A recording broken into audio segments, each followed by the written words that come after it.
नमस्कार। You me and health में आप सभी का बहुत बहुत स्वागत है। आज हम लोग चर्चा करेंगे डॉक्टर ओबी नागर, सह आचार्य, महिला चिकित्सालय, जयपुर। डॉक्टर साहब, हमारे कार्यक्रम में आपका स्वागत। Thank you. मुझे भी बड़ी खुशी है कि मैं आज इस प्रोग्राम में आपके साथ हूँ। कन्या की देखभाल किस उम्र से शुरू हो जाती है? देखिए, जैसे एक दीपक जलाते हैं अपन, तो दिया होता है, उसके दोनों तरफ क्या अपना रिफ्लेक्स होता है, दोनों तरफ से हाथ लगा लेते हैं कि उस दिए पे ज़रा सी भी, जब जलाते वक्त ज़रा सी भी आँच ना आए, जिससे कि रोशनी उसकी इतनी बढ़िया हो कि पूरा जो एरिया है जिसमें हमने वो दीपक जलाया उसको रोशन करे। ठीक इसी तरीके से मैं समझती हूँ कि जब एक कन्या भ्रूण माँ के गर्भ में जगह लेता है, अपना स्थान बनाता है, उसी वक्त से उसकी केयर शुरू हो जानी चाहिए। तो सबसे पहली केयर तो हमको गर्भ के अंदर ही करनी है। अगर किसी ने कंसीव करी है लड़की, तो ना तो पता लगाने की कोशिश करें कि भाई लड़का है क्या लड़की है। जैसे कोई गिफ्ट भगवान ने दी है, गिफ्ट रैप तभी खोलें जबकि आपका बर्थडे हो। और ये दंडनीय अपराध भी है। बिल्कुल बिल्कुल, ये इसकी बहुत ही कठोर सजा है। जो डॉक्टर्स इस तरीके की हरकत करते हैं उनके लिए भी, और जो महिला जाती है या जिनके पति हैं या सास है या कोई भी रिश्तेदार जो इसमें इन्वॉल्व होते हैं, उन सबके लिए दंड का प्रावधान है सरकार की तरफ से। कन्या पैदा होने के बाद जो प्री मेंस्ट्रुअल ईयर्स होते हैं, उसके अंदर माँ को किस बात का खास ध्यान रखना चाहिए? मैं आपको एक बात बताना चाहूंगी जो कि बड़ी हैरत अंगेज है और कम लोगों को मालूम है कि जो स्त्री है, जो लड़की है, वो रेजिस्टेंस के तौर पे एक बच्चा जो लड़का होता है उसके मुकाबले काफी अच्छी इवॉल्व है। एवोल्यूशन की पीढ़ी में लड़कियों की रेजिस्टेंस, लड़कियों का ऊपर उठने का इम्यून सिस्टम बेटर होता है वनिस्पत की लड़कों के। तो उनको ज्यादा केयर की ऐसा जरूरत नहीं होती, पर होते के साथ ही जो जनरल सभी के लिए है वो उनके लिए भी है कि गर्म रखें, माँ के दूध से वंचित ना करें। और एक जो अपने समाज में है कि कम खिलाओ लड़कियों को, वो नहीं, बराबर का खाना, बराबर का जो पोषण है जो कि एक लड़के को दिया जाना चाहिए, वो ही लड़की का भी अधिकार है, उसे भी मिलना चाहिए। प्रॉपर अमाउंट में दूध पिलाने से इस उम्र में बाद में जाके ऑस्टियोपोरोसिस की समस्या जो कि हम आमतौर पे बुढ़ापे में देखते हैं वो नहीं होती है। तो कोशिश करके उनका पोषण बहुत अच्छा रखना चाहिए जिससे कि वे स्वस्थ रहे। टीके जो होते हैं 2 साल में लगने के, प्रोटेक्टिव टीके जो कि मुफ्त में ही सारी सरकारी हॉस्पिटल्स में मिलते हैं, बिल्कुल वो उनको जरूर से लगाया जाए। ये सोच के कि भाई लड़की है तो इसको जरूरत नहीं है, ऐसा नहीं करें। कोशिश करके सारे टीके टाइम टू टाइम उन लड़कियों को लगाने चाहिए। जी हाँ। उसके बाद वो स्कूल जाने की जब उम्र में हो जाए, 3.5 साढ़े 4 साल की, तो टेटनस वगैरह के जो भी उनके ड्यू टीके हैं वो लगवाए जाएं। रक्त अल्पता जो है वह शुरू से ही डेवलप होने लग जाती है लड़कियों में, देखा गया है। क्योंकि ज्यादातर माएँ खुद को भी वंचित रहती हैं पोषण वाले खाने से, और बच्चियों को भी। और उनका मेन स्ट्रेस ये होता है कि भाई आदमी तो घर का कमाता है तो उसको अच्छा न्यूट्रिटिव डाइट दिया जाए, और लड़का घर का चिराग है तो उसको न्यूट्रिटिव डाइट दी जाए। हमको ये समझना चाहिए कि जो ये छोटी सी बच्ची है, नन्ही सी जो कोपल है, यही जाके आके ऐसा वृक्ष बनने वाली है जिसके नीचे पता नहीं कितने लोग छाया पाएंगे। तो उसके न्यूट्रिशन पर विशेष ध्यान रखना चाहिए, उसके इम्यूनाइजेशन पे विशेष ध्यान रखना चाहिए। और जब वो स्कूल जाए तो उसे कुछ बातों की जानकारी जरूर दे देनी चाहिए। जैसे कि बच्चियों को बाथरूम आता है स्कूल में, तो कई बार वो रोके रह जाती हैं, शर्म के मारे बता नहीं पाती। उनके जो अंडरगारमेंट्स हैं वो रोज की रोज चेंज होने चाहिए। थोड़ा सा उनको आइडिया देना चाहिए कि भाई तुम लोग जाती हो तो किसी टीचर को बोल के रखो कि हमें कुछ प्रॉब्लम हुई है, तो उनसे जरूर से बता के रखें। और गुड और बैड टच के बारे में इवन छोटे बच्चों को, छोटी लड़कियों को स्पेशली बता देना चाहिए कि भाई इस तरीके से अगर कोई आपको छूता है या छेड़ता है तो वो ठीक नहीं है, और माँ बाप को घर पे आके बताएं, उसी वक्त बताएं। उसमें कोई शर्म वाली बात नहीं है, उसमें कोई शर्म की और आपकी कोई गलती नहीं, उसमें उनकी कोई गलती नहीं। दूसरे है, जहाँ तक हो सके जो पैंटीज वगैरह पहनाते हैं बच्चों को, वो कॉटन की होनी चाहिए। आजकल जो सिंथेटिक कपड़े चल रहे हैं या टाइट जीन्स वगैरह छोटे छोटे बच्चों को आए दिन देखते होंगे आप, पहना दी जाती है, वो गलत है। यहाँ का जो मौसम है राजस्थान का स्पेशली, और इवन पूरे भारत का देखे तो गर्म है, हॉट और वेट तरीके का हो जाता है। तो उसमें जननांगों में खुजली चलना, इन्फेक्शन होना, रैशेस होना, ये सब हो जाते हैं आमतौर पे। और ये अंग बड़े कोमल होते हैं, तो कोशिश करके ऐसे रखना चाहिए कि साफ सुथराई भी रहे और दूसरे उनके रैशेस वगैरह ना बने। और ऐसा कुछ होने पे डॉक्टर को दिखा के मामूली टॉपिकल एंटीबायोटिक क्रीम्स वगैरह होती हैं, उससे इलाज हो सकता है। ढीले ढाले वस्त्र, उनको अंत्य वस्त्र पहनाए जाएं, तो मैं समझती हूँ इससे काफी समस्या उनकी हल हो जाएगी। हाँ जी डॉक्टर साहब, महामारी से पहले एक माँ अपनी बच्ची को प्री मेंस्ट्रुअल के बारे में कैसे प्रिपेयर कर सकती है? देखिए, आजकल तो जहाँ तक आप लोगों का रोल है, टीवी वाले हैं, मीडिया वाले हैं, आपके अखबार हैं, न्यूज़पेपर्स, बच्चे सबसे एक्सपोज रहते हैं, नेट्स पे भी देखते हैं।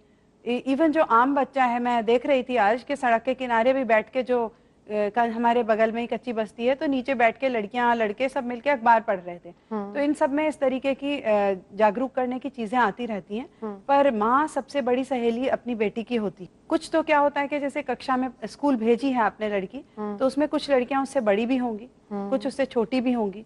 टीचर्स का भी रोल होता है, आजकल धीरे धीरे करके टीचर्स भी समझाते हैं, परंतु जो आगे पीछे का जो पीयर ग्रुप है इनका, वो आपस में एक दूसरे को समझा के चलते कि भाई ऐसे मेंसेस आ सकता है, पीरियड तुमको आ सकता है। परंतु माँ क्या कर सकती है, जैसे जनरली बहुत उसको हाईलाइट नहीं करे, बहुत हाइप नहीं करे। जैसे कभी कोई सैनिटरी पैड का एडवर्टाइजमेंट पेपर में आया या टीवी में आया, बच्चे ने पूछा, तो झिड़क के या हंस के टालना नहीं चाहिए, उसको समझा देना चाहिए कि बेटा ये तुम्हें भी किसी दिन जरूरत पड़ सकती है। नाभि के नीचे आपको कभी पेन हो या कभी ब्लीडिंग आए, आप अकेले भी हो सकते हैं, बच्चे आजकल सब मदर्स वर्किंग हैं, तो एक ये चिंता तो सभी माओ में बनी रहती है, कहीं ऐसा ना हो कि हम स्कूल गए हैं, कॉलेज गए हैं, हॉस्पिटल गए हैं और पीछे से बच्ची को कुछ प्रॉब्लम हो जाए। तो उसको समझा के रखने से कोई प्रॉब्लम नहीं होती इस तरीके की। पहले से थोड़ा सा उसको आइडिया दे देना चाहिए कि ऐसे ब्लीडिंग आ सकती है, तो उसमें घबराने की जरूरत नहीं है।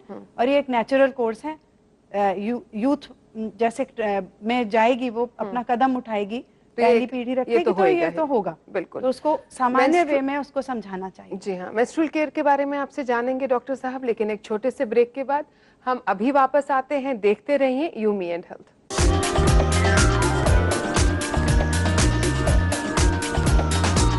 मजबूत चट्टानों से बनता है रॉक स्ट्रॉन्ग सीमेंट, जो देश को बनाए रॉक स्ट्रॉन्ग सीमेंट। जब बड़ी हो जाओगी तब मिलेगा। ये तुम्हारे लिए, अब तुम बड़ी जो हो गई हो। रिश्तों को लगे हीरे की उम्र। TC jeweller for generations. एक महिला होना आसान नहीं है। हर महीने के उन 5-6 दिनों में फिर से वही कमजोरी, पेट दर्द, पीठ दर्द, किसी भी काम में मन ही नहीं लगता, पूरे घर को पता चल जाता है। बैद्यनाथ सुंदरी सखी दिलाए उन सभी तकलीफों से छुटकारा। अब महीने के 30 दिन एक जैसे। बनेंगी भारत में भी विश्व स्तरीय इमारतें। जर्मन टेक्नोलॉजी से बना वर्ल्ड क्लास सीमेंट। भांगर सीमेंट, सस्ता नहीं, सबसे अच्छा। क्यों शनि का इतना भय इस संसार में फैला हुआ है? क्या वास्तव में शनिदेव लोगों को भयभीत करते हैं? क्यों है शनि की 7.5 और ढैया का इतना आतंक? आपकी सभी समस्याओं का समाधान बताएंगे दाती जी महाराज। देखिए हमारा खास कार्यक्रम जय शनि महाराज लाइव हर शनिवार सुबह 9 बजे। वो गीत मांग के साथ जो आज भी हर कोई गुनगुनाए, मांग लिया संसार। वो लाजवाब नगमे जो बन गए अमर। जरा देख ले आकर परवाने, वो इठलाती धुनें जो हर दिल में भर दे उमंग।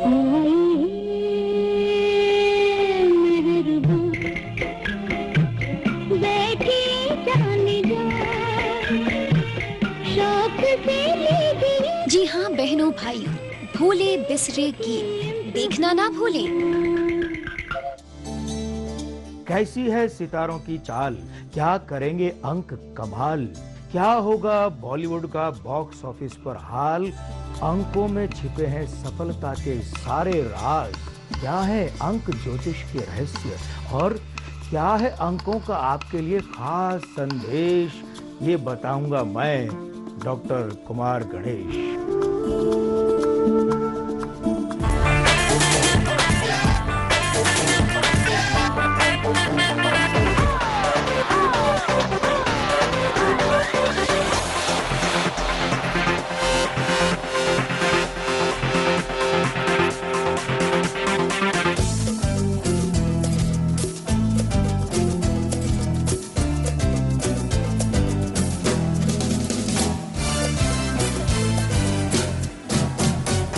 धन चाहे कितना भी कमा ले, परिवार में शांति नहीं तो कुछ भी नहीं। मेहनत कितनी भी करें, सफलता सबको नसीब नहीं होती। पर ऐसा क्यों होता है? क्या है इसके उपाय? 12 राशि वालों के लिए कैसा रहेगा दिन और आपके सुस्वास्थ्य के लिए घरेलू नुस्खे बताएंगे दाती जी महाराज। देखिए दाती गुरु मंत्र सोमवार से शनिवार रात 11 बजे और पुनः प्रसारण सोमवार से शुक्रवार सुबह 8:30 बजे।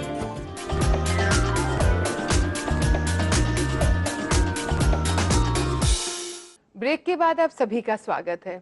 तो डॉक्टर साहब, ये तो आपने बताया कि माँ अपनी कन्या को, अपनी बिटिया को कैसे प्रिपेयर करे। मेंस्ट्रुअल केयर के ऊपर कुछ बेसिक टिप्स दीजिए। देखिए, एक तो पीरियड के दौरान बच्चियों को पेन हो सकता है। पेन कुछ तो ऐसा होता है जो सह सकते हैं, तो उसमें तो कुछ करने की दर्द के लिए जरूरत नहीं होती। कभी कभी असहनीय दर्द भी होता है, तो बहुत ही ज्यादा दर्द होने पे तो डॉक्टर को कंसल्ट करें। वो कुछ ना कुछ टैबलेट, इसका कुछ ना कुछ उपाय बता देंगे आपको। या गर्म पानी की बोतल से नीचे से सेका जा सकता है। लोअर एब्डोमेन में हॉट वाटर बॉटल फर्मेंटेशन देने से काफी रिलीफ मिलता है। जी। कुछ गर्म हॉट चीजें पीने को दे सकते हैं, जैसे गर्म दूध। दूसरे क्या है, एक हाइजीन के प्रति अपने को, बच्चों को जागरूक करने की बहुत जरूरत है। कि जैसे आजकल तो बने बनाए पैड्स आते हैं, इतने एडवर्टाइजमेंट्स आते हैं, वो यूज किए जा सकते हैं। परंतु मान लीजिए अफोर्डिंग ना हो कोई, तो सिंपल गॉज और कॉटन की पट्टियां बनाई जा सकती हैं। वो उन बच्चियों को दी जा सकती है कि आप इसको अपने साथ रखें, चेंज करते रहें और टाइम टू टाइम बदलते रहें। पुराने जमाने में काफी कुछ जो पुराने चिथड़े, कपड़े, घर में पड़ा हुआ कुछ भी सामान होता था, उसको इस्तेमाल कर लेती थी लेडीज, और बच्चियों को भी वही दे देती थी। फिर धो के उनको सुखा दिया, फिर उसको दोबारा यूज कर लिया। इससे देखा गया कि वाइट डिस्चार्ज, इन्फेक्शन वगैरह की संभावना ज्यादा बढ़ गई, और उसके लिए अपने को डबल खर्चा करना पड़ता, उसको ठीक करना है। बिल्कुल। और फिर जो पेशेंट है वो तंग भी होती है, बच्चियां तंग भी होती हैं कि भाई हमें ये क्या हो रहा है। तो बेटर ये है कि prevention is always better than cure. वक्त रहते अगर हम लोग उनको समझा दें कि हाइजीनिकली सब कुछ करें, तो ये बहुत अच्छा होता है। जो हमारे प्रोडक्टिव ईयर्स हैं, उसमें औरत को किन किन बातों का ख्याल रखना चाहिए? रिप्रोडक्टिव ईयर्स जब शुरू होते हैं तो सबसे पहले अपने हिंदुस्तान में ये है कि शादी हो जाती है। तो सबसे पहले तो मैं माओ को ये कहना चाहूंगी कि बहुत जल्दी नहीं करें शादी की, कि भाई 18 तो गवर्नमेंट ने एज दी है, पर कोई जरूरी नहीं है कि 18 पकड़ते ही अपने को लड़की को दूसरे घर की करना है। बाय चांस ऐसा लक हो भी गया लड़की का कि कोई अच्छा वर मिला और आपने जल्दी शादी कर दी, तो उसको पहले किसी डॉक्टर के पास ले जाके सलाह कर लें कि जाते के जाते से वो प्रेग्नेंट ना हो जाए।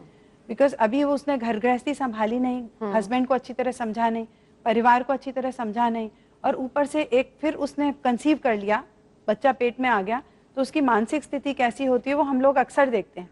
18 साल की, 19 साल की लड़की जस्ट शादी होके आई है, गहने कपड़ों से लदी फदी, और वो उल्टियां करती हुई आती है 2 महीने में। मैंने कहा बेटा शादी कब हुई आपकी? कि मैडम 2.5 महीना हुआ है। गई थी तो पीरियड आया था, जाते के बाद पीरियड नहीं आया। अब हंसी भी आती है और अफसोस भी होता है, क्या बताएं। अब वो एडजस्ट भी नहीं पूरी तौर से हो पाती है और ये प्रॉब्लम आ गई। तो फिर क्या करना चाहिए? मुझे ये लगता है कि प्री मैरिटल काउंसलिंग का रोल है।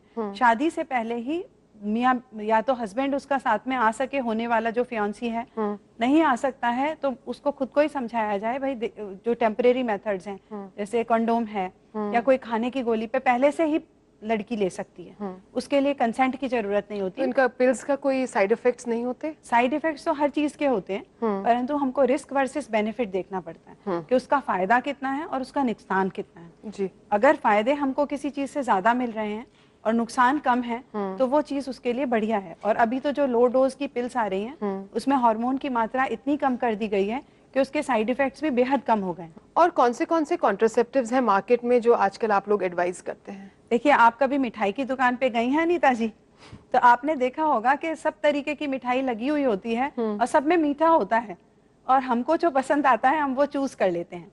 इसी तरीके से कॉन्ट्रासेप्टिव्स का भी हिसाब है, उनके फायदे, गुण, नुकसान लड़कियों को बताए जाते हैं, और जो भी उनको उचित लगता है उस तरीके से वो इस्तेमाल कर सकती हैं। जैसे परमानेंटली कोई पेयर है जो साथ ही रह रहा है, तो उसके लिए खाने की गोलियां, पहला बच्चा उनके नहीं हुआ है तो खाने की गोलियां एक अच्छा उपाय है। जी। मान लीजिए किसी के एक बच्चा हो चुका है और वो गैप करना चाह रही है, तो जो अच्छा सरल उपाय है वो है कॉपर टी।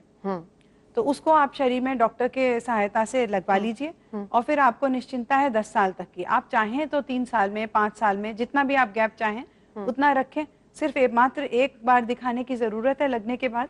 ठीक। और फिर उसके बाद वो वन टाइम मेथड है और अच्छे गैप्स ले सकते हैं आप उसे 3 साल के 4 साल के। अगर पहले और दूसरे बच्चे के बाद और बच्चा नहीं चाहिए तो फिर क्या उपाय है? उसके लिए भी अब मेंटालिटी चेंज हो गई है। पहले आपने सुना होगा, कहा जाता था कि आप ऑपरेशन करा लीजिए, नसबंदी करा लीजिए। नसबंदी के कई तरीके हैं, हाथ से करा लीजिए, दूरबीन से करा लीजिए, दोनों परमानेंट मेथड्स हैं। हस्बैंड के लिए भी कहा जाता था कि आप वैसेक्टमी करा लीजिए। पर जो आज का जमाना है उसमें हम लोगों की एडवाइस थोड़ी सी बदल गई है। अभी आजकल हमारे पास जो प्रॉपर्टी आई है वो 370A, उसकी मियाद 10 साल की है। तो अनीता जी आप यकीन कीजिए कि इतना बढ़िया तरीका हो गया है, ना तो आपके ऑपरेशन में बेहोश करने की जरूरत, ना आपको भर्ती करने की जरूरत, ना आपके कोई टांका कटेगा, ना आपके दर्द होगा। तो आप इमीडिएटली, जैसे इमीडिएट डिलीवरी के तुरंत बाद भी लगवा सकते हैं। अच्छा। जैसे इधर आपकी डिलीवरी हुई, उस टाइम यूट्रस का माउथ, बच्चेदानी का माउथ पूरा खुला होता है। उस खुली अवस्था में पेशेंट को दर्द भी नहीं होता, लड़कियों को, लेडीज को, तो वो फटाफट आसानी से उस वक्त ही चढ़ सकती है। डिलीवरी के 10 मिनट पे चढ़ सकती है। डिलीवरी के 48 आवर्स, 40 और 8 घंटे तक भी हम लोग लगाते हैं। और उसके बाद उसको अगर प्रॉपर्टी की जरूरत है तो 1.25 महीने के बाद प्रॉपर्टी रखवाई जा सकती है। और अच्छा फूल प्रूफ मेथड है। बिल्कुल। कभी 10 साल में एक बार चेंज करा ले तो रिप्रोडक्टिव एज ग्रुप 45 ईयर्स तक, 45 साल तक की औरत के बाद बच्चे लगने की संभावना वैसे ही कम हो जाती है। तो 2 प्रॉपर्टी में पूरा जीवन काल निकल जाता है। एक परमानेंट वाली जो झिझक होती है वो भी नहीं। झिझक के अलावा अनीता जी ऐसा है, जीवन का कुछ भरोसा नहीं है, क्षण भंगुर होता है। हम चाहते हैं जब भी कोई बच्चा पैदा होता है कि उसकी उम्र 100 साल से कम की ना हो। बिल्कुल, परंतु हम कह नहीं सकते। अभी मेरे कुछ दिनों पहले ही केस आया था, 2 बच्चे थे, एक लेडी थी, बहुत अच्छी सी लेडी थी, पढ़ी लिखी टीचर थे। तो वो स्कूल गई, पीछे से बच्चे पतंग खेल रहे थे छत पे, दोनों गिर पड़े, खेल खेल में ही गिर गए और शी लॉस्ट। दोनों बच्चों को उसने खो दिया और उनके नसबंदी की हुई थी। अब नसबंदी खुलवाने के लिए मानिए कि एक बड़ा ऑपरेशन करना पड़ता है, काफी जटिल होता है। तो इतनी जटिलता हम क्यों लाएं जीवन में जबकि सिंपल चीजें मौजूद हैं। आपसे मैं जानना चाहूंगी मीनोपॉज और प्री मीनोपॉज के बारे में, लेकिन एक छोटे से ब्रेक के बाद हम अभी वापस आते हैं। डॉक्टर नागर से बातचीत जारी रहेगी।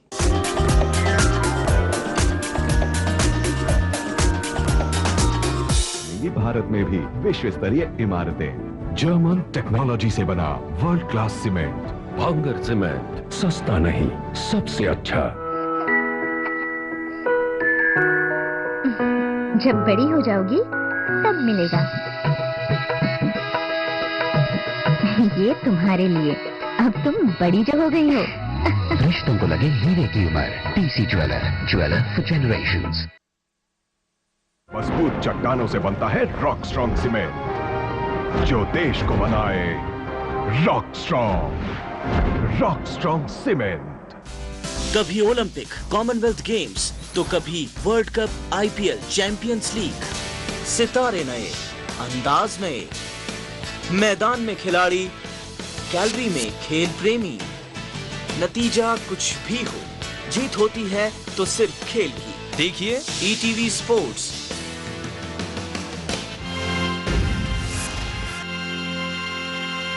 इस सप्ताह खास मुलाकात में मिलेंगे राजस्थान प्रदेश कांग्रेस कमेटी की स्पोक्सपर्सन अर्चना शर्मा से। देखिए, प्रवक्ता के लिए सबसे बड़ी बात यह है कि उसको अपनी पार्टी की या जिससे भी वो रिलेटेड है उसकी रीति नीति का पूरा ज्ञान होना चाहिए। तो देखना ना भूलें खास मुलाकात सिर्फ ETV राजस्थान पर। देखिए खास मुलाकात 28 दिसंबर बुधवार शाम 6 बजे सिर्फ ETV राजस्थान पर। मुल्क की हिफाजत, जंग का अभ्यास, आसमान की किलेबंदी के लिए सबसे बड़ी डील, समंदर की सतह पर किसकी होगी हुकूमत, अग्नि की उड़ान से क्यों डरा ड्रैगन, इंडियन डिफेंस पर पूरी पड़ताल, यादें 2011 में। देखिए फोर्स 8 2011 बुधवार शाम 5 बजे ETV के सभी हिंदी चैनल्स पर। विधानसभा चुनावों पर ETV उर्दू लेकर आ रहा है नया कार्यक्रम। टीवी के इतिहास का सबसे विश्वसनीय प्रोग्राम इलेक्शन न्यूज लाइन। अशिक्षा, बेरोजगारी, पिछड़ापन और गरीबी की मार, मुसलमानों के बदतर हालात और सियासी दलों की चाल। क्या महज वोट बैंक बनकर रह गया है मुसलमान? सियासी दलों की हर रणनीति का पर्दाफाश करेंगे संतोष भारतीय। देखिए 2 जनवरी से रोजाना रात 8 बजे सिर्फ ETV उर्दू पर।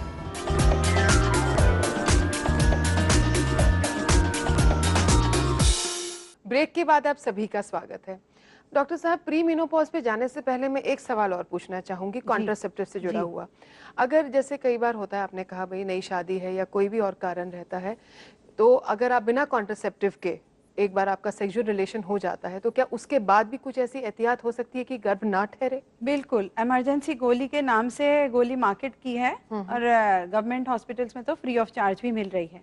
तो इसमें क्या है कि गर्भ जैसे कोई इंटरकोर्स हुआ उसके बाद इमीडिएटली बाद जितनी जल्दी हो सके 2 गोली का पैकेट आता है, एक तभी खा लें और एक 12 घंटे बाद, तो उससे गर्भ ठहरने की संभावना नगण्य हो जाती है। तो ये गोली अब इजीली अवेलेबल है, छोटी छोटी दुकानों पर भी अवेलेबल है, आराम से खाई जा सकती है। पर इसको एक ऐसा परमानेंट मेथड नहीं बना लेना चाहिए कि हर बार ही हम खा लें। कोई इमरजेंसी गोली तो है नहीं, ये सिर्फ इमरजेंसी के लिए है। बिल्कुल, तो हमको ऐसे यदा कदा के हादसों के लिए इसको इस्तेमाल करना चाहिए।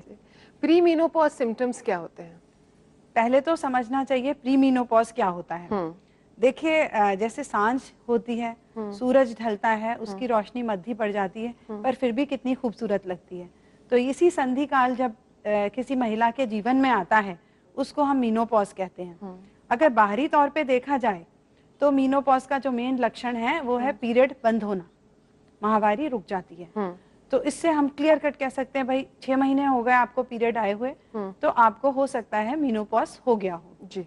तो ये पर जो इसका जो पीरियड है पेरीमेनोपॉज, मतलब उसके आजू बाजू का भी जो पीरियड हम कैलकुलेट कर लेते हैं 45 से 55 साल तक, तो हम उसको पेरीमेनोपॉज कहते हैं। और इसमें कई लेडीज को प्रॉब्लम्स आती हैं। सबसे पहले तो ये होती है कि करियर के एक ऐसे मोड़ पे लेडी पहुंच जाती है, उसके हस्बैंड का हो या खुद का, घर खाली जैसा हो जाता है, बच्चे अपने अपने काम पे लग जाते हैं, शादियां हो जाती हैं, तो एक अकेलापन, एकांकीपन महसूस करती है। तो एक तो ये प्रॉब्लम आती है। और मेडिकली देखें तो उसका जब पीरियड रुकता है तो उसको जो एक एहसास होता है कि मैं एक औरत हूँ, वो चीज थोड़ी कम हो जाती है। और उम्र के साथ जो कैंसर संबंधी, जैसे ग्रीवा का कैंसर है, बच्चेदानी के जो अंदर की लाइनिंग जो होती है, एंडोमेट्रियल लाइनिंग, उसका कैंसर है, ये सब चीजों के संभावना भी बढ़ जाती है। ओवेरियन मैलिग्नेंसीज, ब्रेस्ट के कैंसर्स हैं। तो जैसे जैसे उम्र पहुंचती है उसमें इन चीजों की संभावना बढ़ती हुई देखी गई है। तो इन चीजों के प्रति सजग होना पड़ता है महिला को। और उसका जो हार्ट है, हड्डियां हैं, ये भी कमजोर पड़ने लगती हैं, तो मेडिकल इलनेसेस भी उनको आके घेरने लगती हैं। तो ये सारी चीजें मेनोपॉज से एसोसिएटेड हैं। दिमागी तौर से चिड़चिड़ापन हो सकता है, वजन बढ़ने लग जा सकता है, खाने पीने की हैबिट्स में तला हुआ, मीठा, चिकना पदार्थ भाने लगता है, जो कि उनकी हेल्थ के लिए सर्वदा गलत है। उसका सॉल्यूशन क्या है?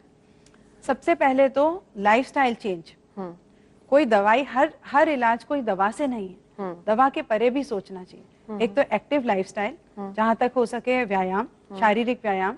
अगर शारीरिक व्यायाम की व्यवस्था नहीं हो सकती है तो जैसे छोटे काम है घर के, जैसे दूध लाना है बूथ से, पैदल जाके लाएं, थोड़ा सा लॉन में वॉकिंग करके आ जाएं, हस्बैंड वाइफ दोनों ही टहलने निकल जाएं, थोड़ा घर के हाथ पैर के जो काम होते हैं, जैसे कार साफ करना है, जैसे झाड़ू पोछा लगाना है, इस तरीके के काम में इन्वॉल्व करें अपने आप को, तो हड्डियां, मसल्स, ये सब चीजें, कमर का दर्द, रीढ़ की हड्डी के दर्द, इनसे परे रहेंगी। कैल्शियम की इंटेक भरपूर रखनी चाहिए। ये नहीं सोचना चाहिए कि बच्चों को ही दूध की जरूरत है ना, या फीड कर रही है ये लेडी तो इसको ही दूध की जरूरत है। इस उम्र में भी कैल्शियम उतना ही आवश्यक होता है जितना कि दूसरी उम्रों में जी।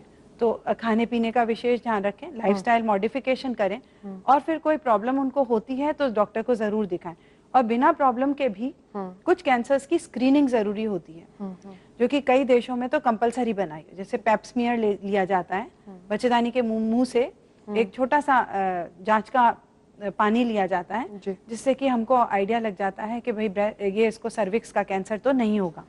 या फिर जैसे छाती है, छाती एग्जामिन करवा लेनी चाहिए, कोई गांठ हो गई, कोई स्त्राव हो रहा है निपल से, तो वो सब चीजें के लिए कॉन्शियस होना चाहिए और टाइम रहते, वक्त रहते दिखा लेना चाहिए। तो ये क्या सिर्फ मेनोपॉज के टाइम ही ध्यान रखना चाहिए? वैसे तो ये जो चीजें हैं कभी भी इंसान को हो सकती हैं, परंतु इनका जो इंसिडेंस है या समझ लीजिए कि ये ज्यादा बढ़ जाती हैं इस ग्रुप में, तो इस ग्रुप में खास तौर पे ध्यान में रखने योग्य होती हैं ये बातें।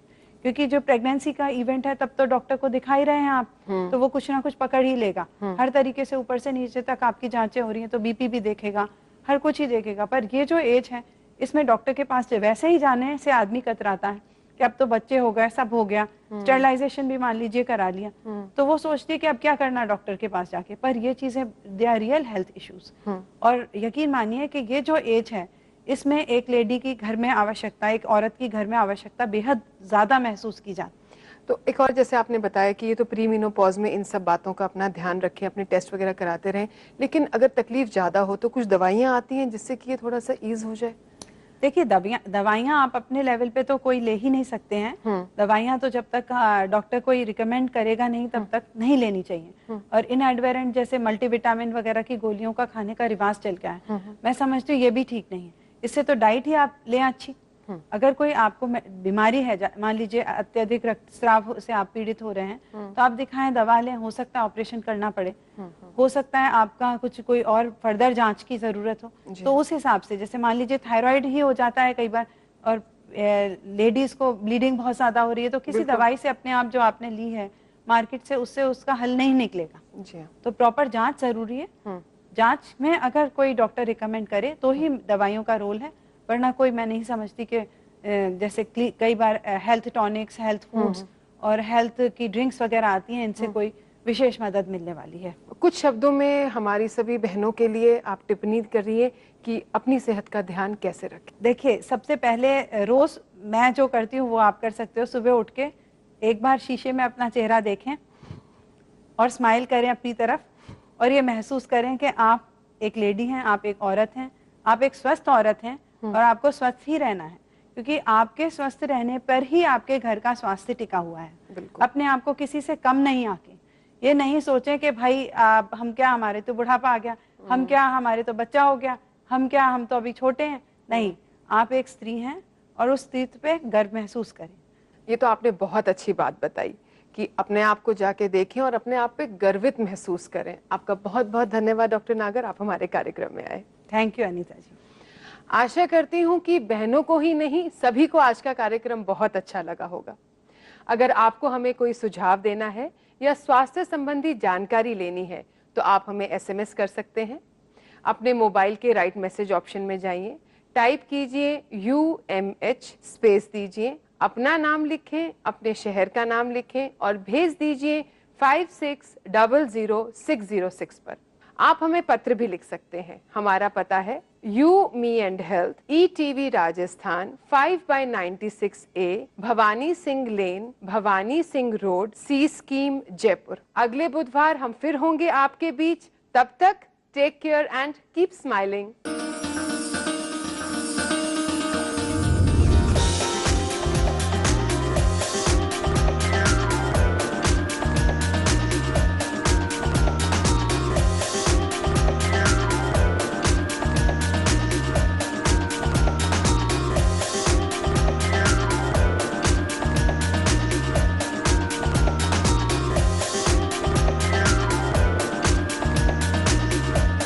कार्यक्रम के सह प्रायोजक थे टीसी ज्वेलर, ज्वेलर